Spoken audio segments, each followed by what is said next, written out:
ಚಿಕ್ಕಬಳ್ಳಾಪುರದ ನವದಂಪತಿಗಳ ಮೇಲೆ ಹಲ್ಲೆ ಪ್ರಕರಣಕ್ಕೆ ಬಿಗ್ ಟ್ವಿಸ್ಟ್.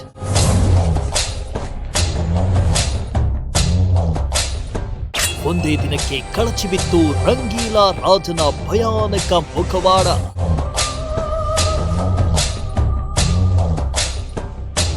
ಇವನ ಮದುವೆ ಹಿಸ್ಟರಿ ಕೇಳಿದ್ರೆ ನೀವು ಒಮ್ಮೆ ಶಾಕ್ ಆಗೋದು ಗ್ಯಾರಂಟಿ.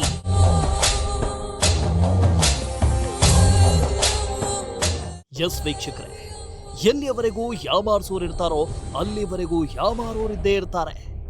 ಅದು ವ್ಯಾಪಾರ ಆಗಿರಲಿ ಇಲ್ಲವೇ ಸಂಬಂಧವಾಗಿರಲಿ. ಅದರಲ್ಲೂ ಇತ್ತೀಚಿನ ದಿನಗಳಲ್ಲಿ ಲವ್, ಸೆಕ್ಸ್, ಧೋಖಾ ಅನ್ನೋ ಪ್ರಕರಣಗಳು ದಿನೇ ದಿನೇ ಹೆಚ್ಚಾಗ್ತಾನೆ ಹೋಗ್ತಿದೆ. ಅತ ಕ್ರೈಮ್ ಪ್ರಕರಣಗಳು ಕೂಡ ದಾಖಲಾಗ್ತಾ ಇವೆ. ಹೆಂಡತಿ ಗಂಡನಿಗೆ ಮೋಸ ಮಾಡೋದು, ಗಂಡ ಹೆಂಡತಿಗೆ ಮೋಸ ಮಾಡೋದು ಕಾಮನ್ ಆಗ್ಬಿಟ್ಟಿದೆ. ಚಿಕ್ಕಬಳ್ಳಾಪುರದಲ್ಲಿ ಇಬ್ಬರು ಪ್ರೇಮಿಗಳು ಪ್ರೀತಿಸಿ ಮದುವೆಯಾಗಿದ್ರು. ಇವರ ಪ್ರೇಮಕ್ಕೆ ಹುಡುಗಿಯ ಪೋಷಕರು ಅಡ್ಡಲಾಗಿ ನಿಂತು ಹಲ್ಲೆ ಮಾಡಿದ್ರು. ಈ ವೇಳೆ ಹುಡುಗನ ಪರವಾಗಿ ಎಲ್ಲೆಡೆ ಅನುಕಂಪ ಮೂಡಿತ್ತು. ಆದರೆ ಒಂದೇ ದಿನದಲ್ಲಿ ಆತನ ಮುಖವಾಡ ಬಯಲಾಗಿದ್ದು ಇಡೀ ಜಿಲ್ಲೆ ಜನತೆ ಬೆಚ್ಚಿ ಬಿದ್ದಿದ್ದಾರೆ. ಅಮಾಯಕನಂತೆ ನಟಿಸಿದ್ದ ಖತರ್ನಾಕ್ ವ್ಯಕ್ತಿಯ ಮುಖವಾಡ ಇದೀಗ ಬಟ ಬಯಲಾಗಿದೆ. ಅಂತಹ ಖತರ್ನಾಕ್ ಕೆಲಸ ಆತ ಏನು ಮಾಡ್ದ ಅಂತೀರಾ? ಈ ಸ್ಟೋರಿ ನೋಡಿ.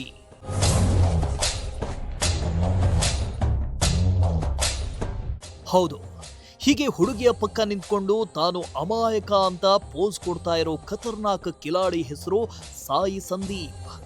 ಈತನ ಬಗ್ಗೆ ಕನಿಕರ ತೋರಿಸಿದವರೇ ಇಂದು ಕ್ಯಾಕರ್ಸಿ ಮೊಕ್ಕೊಗಿತ್ತಿದ್ದಾರೆ.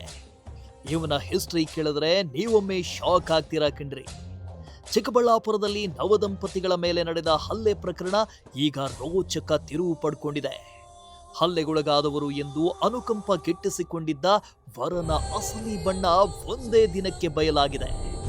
ದೇವಸ್ಥಾನದಲ್ಲಿ ದಾಂಪತ್ಯಕ್ಕೆ ಕಾಲಿಟ್ಟಿದ್ದ ಜೋಡಿ ಠಾಣೆಯ ಮೆಟ್ಟಲೇರ್ತಾ ಇದ್ದಂತೆ ಕತೆ ಬದಲಾಗಿದೆ. 3 ತಿಂಗಳಿಗೊಮ್ಮೆ ಹುಡುಗಿಯರನ್ನ ಬದಲಾಯಿಸ್ತಾ ಇದ್ದ ಖದೀಮನ ರಿಯಲ್ ಸ್ಟೋರಿ ಎಲ್ಲಿದೆ ನೋಡಿ. ಇದು ಚಿಕ್ಕಬಳ್ಳಾಪುರದಲ್ಲಿ ನಡೆದ ಹೈ ಡ್ರಾಮಾ. ನಿನ್ನೆಯಷ್ಟೇ ಕೀರ್ತನಾ ಮತ್ತು ಸಾಯಿ ಸಂದೀಪ್ ದೇವಸ್ಥಾನದಲ್ಲಿ ಮದುವೆಯಾಗಿದ್ರು. ಮದುವೆಯಾದ ಬೆನ್ನಲ್ಲೇ ಈ ನವಜೋಡಿ ಮೇಲೆ ಹಲ್ಲೆ ನಡೆದಿದೆ ಎಂಬ ಸುದ್ದಿ ಹಬ್ಬಿತ್ತು. ಆದರೆ ಆ ಹಲ್ಲೆ ಪ್ರಕರಣದ ತನಿಖೆಗಿಳಿದ ಪೊಲೀಸರಿಗೆ ಸಿಕ್ಕಿದ್ದು ಬಿಗ್ ಟ್ವಿಸ್ಟ್. ಹಲ್ಲೆ ಕಥೆಯನ್ನ ಬದಿಗಿಡಿ, ಇಲ್ಲಿ ವರನ ವೇಷದಲ್ಲಿರೋ ಸಾಯಿ ಸಂದೀಪನ ಕರಾಳ ಮುಖವಾಡ ಈಗ ಕಳಚಿ ಬಿದ್ದಿದೆ. ತನ್ನನ್ನ ನಂಬಿ ಬಂದ ಕೀರ್ತನಾಳಿಗೆ ಒಂದೇ ದಿನದಲ್ಲಿ ಈತನ ಮೋಸದ ಜಾಲದ ಅರಿವಾಗಿದೆ.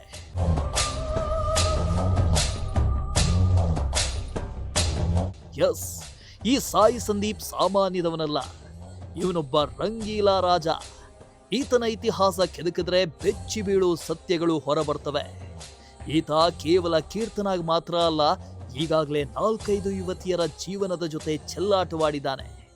3 ತಿಂಗಳಿಗೊಮ್ಮೆ ಯುವತಿಯರನ್ನ ಬದಲಾಯಿಸೋದು ಈತನ ಹವ್ಯಾಸ ಇತ್ತಂತೆ. ಒಬ್ಬರಿಗೆ ತಿಳಿಯದಂತೆ ಮತ್ತೊಬ್ಬರ ಜೊತೆ ಸಂಪರ್ಕ ಇಟ್ಕೊಳ್ತಾ ಇದ್ದ. ಹೀಗೆ ಬರೋಬ್ಬರಿ 4-5 ಮದುವೆ ಮಾಡಿಕೊಂಡು ವಂಚಿಸಿದ್ದಾನೆ ಎಂಬ ಆರೋಪ ಕೇಳಿ ಬಂದಿದೆ. ಹೊಸಕೋಟೆ, ಚಿಂತಾಮಣಿ, ಚಿಕ್ಕಬಳ್ಳಾಪುರ ಸೇರಿದಂತೆ ಹಲವೆಡೆ ಈತ ಅಮಾಯಕ ಹುಡುಗಿಯರಿಗೆ ಸೋಷಿಯಲ್ ಮೀಡಿಯಾ ಮೂಲಕ ಯಾಮಾರಿಸಿದ್ದಾನೆ.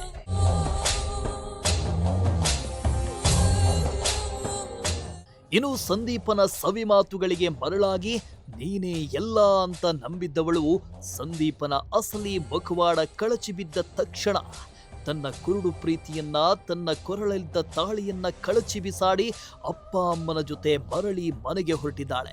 ಒಟ್ನಲ್ಲಿ ಈ ರಂಗೀಲಾ ರಾಜನ ಅಸಲಿ ಮುಖವಾಡ ಬಯಲಾಗಿದ್ದು, ಇನ್ನಾದ್ರೂ ಈ ಹೆಣ್ಣು ಮಕ್ಕಳು ಈ ಐನಾತಿಗಳನ್ನ ಒಮ್ಮೆ ಗುರುತಿಟ್ಕೊಳ್ಳಿ.